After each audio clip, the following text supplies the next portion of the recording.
तुम्हाला 4,000 रुपये एकराचं शेत 4 लाख रुपये एकरानं विकलं तर चालेल, पण 400चा सिलेंडर 800ला चालणार नाही. आपल्या देशामध्ये साधारणतः या 14 वर्षात काय प्रगती झाली किंवा 70 वर्षात काय प्रगती झाली याची तुलनात्मक विचार केला नाही. म्हणजे जनता उपाशी राहील हा शेतकऱ्यांनी विचार करू नये.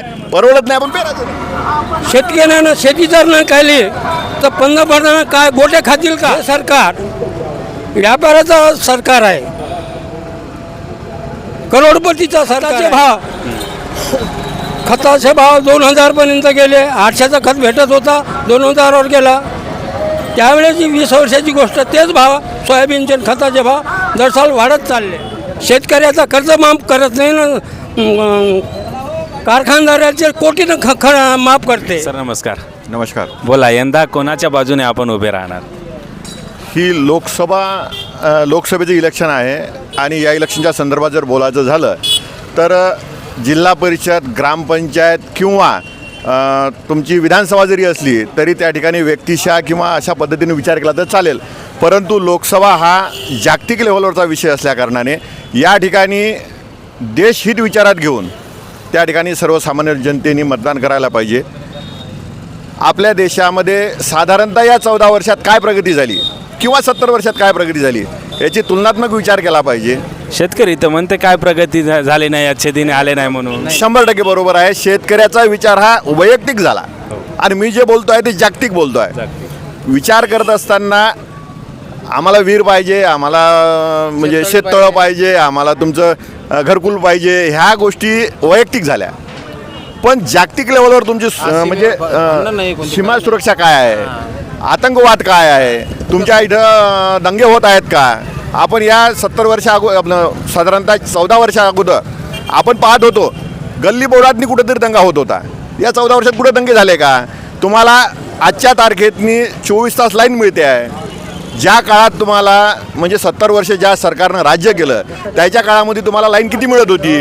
साधारणतः 6-6 तास 8-8 तास तिथं लोडशेडिंग असायचं. शेतकऱ्याला रात्री पाणी द्यायला जायचं काम पडायचं.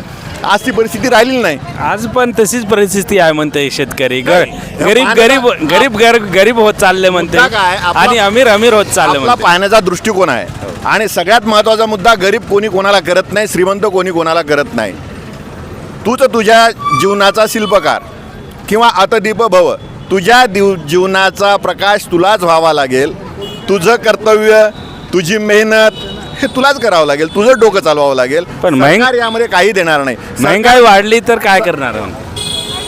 महंगाई तुम्हाला 4,000 रुपये एकराचं शेत 4 लाख रुपये एकरानं विकलं तर चालेल, पण 400चा सिलेंडर 800ला चालणार नाही. का चालणार नाही? दुसरा मुद्दा सांगतो.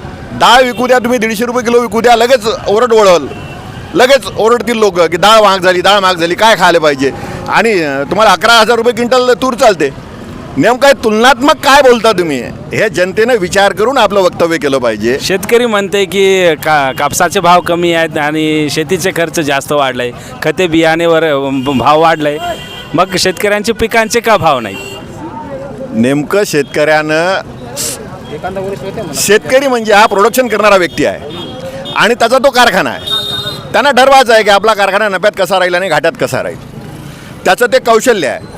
दुसऱ्यावर अवलंबून राहून तुम्ही कधीच नफ्यात येणार नाही, हे लक्षात ठेवा. मागणी आणि पुरवठा हे सूत्र शेतकऱ्यांना लक्षात घ्यायला पाहिजे. मागणी ज्या प्रमाणात ज्या वस्तूची मागणी आहे त्या प्रमाणात जर तुम्ही उत्पादन करत असाल तर नक्कीच त्याला भाव वाढेल.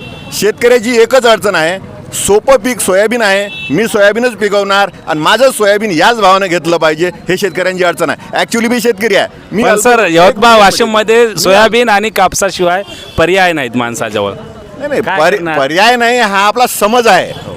पर्याय नाही हा आपला समज आहे. मी आपल्या इसापूरमधला एक व्यक्ती सांगतो की ज्या व्यक्तीला शेती पुरत नव्हती त्या व्यक्तीने शेती पडीत टाकली, म्हशी घेतल्या, त्या पडीत राहण्यात म्हशी चारल्या, दूध काढलं. अहो रुपया पेढ्यानं पेढा विकला, शेती घेतली त्यानं परत. मग शेती करणार नाहीत कास्तकार, तुम्हाला दुसरं काय स्किल लागेल, काहीतरी तुम्हाला डेव्हलप करण्याची तयारी लागेल.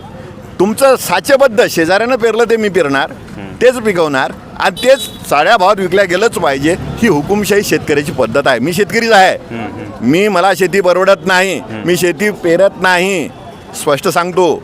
शेतकऱ्यांनी शेती नाही केली तर काय करावे? नाही केली, ज्याला जी अडचण पडेल ते पाहिलं ना. तुम्ही पिकवलं नाही म्हणजे जनता उपाशी राहील हा शेतकऱ्यांनी विचार करू नये. परवडत नाही आपण पेरायचं नाही. मी नाही पेरत. कासाठी हा, जर तुमचा व्यवसाय घाटात असेल तर कुलूप ठोका. धन्यवाद मी ठोकतो सर. कुलूप. धन्यवाद सर. मी ठोकलं कुलूप. अच्छा अच्छा धन्यवाद सर. काय बोला आबाजी बोला काय करताय आपण? आपण शेतकरी मग यंदा काय कोणाच्या बाजूने सक्षम, कोण काय योग्य वाटतंय तुम्हाला? हे इथं कापसाला भाव नाही, सोयाबीनला भाव नाही. सोयाबीनला 2100, 4400, 4200, 40, 4000. आणि खताचे भाव 2000पर्यंत गेले. 800चा खत भेटत होता, 2000वर गेला. त्यावेळेस 20 वर्षाची गोष्ट, तेच भाव सोयाबीनचे खताचे भाव दर साल वाढत चालले. हे आमचं म्हणणं आहे. आता या एका व्यक्तीने सांगितलं की शेती बंद पाडा. शेती नाही पिकली तर काय खाणार? शेतकऱ्याच्या भरोश्यावर हे सरकार चालून राहिले. हे सरकार व्यापाराचं सरकार आहे, करोडपतीचं सरकार आहे. शेतकऱ्याचा कर्ज माफ करत नाही ना, कारखानदाराचे कोटीनं माफ करते. एवढं बोलून माझं शब्द बंद करतो.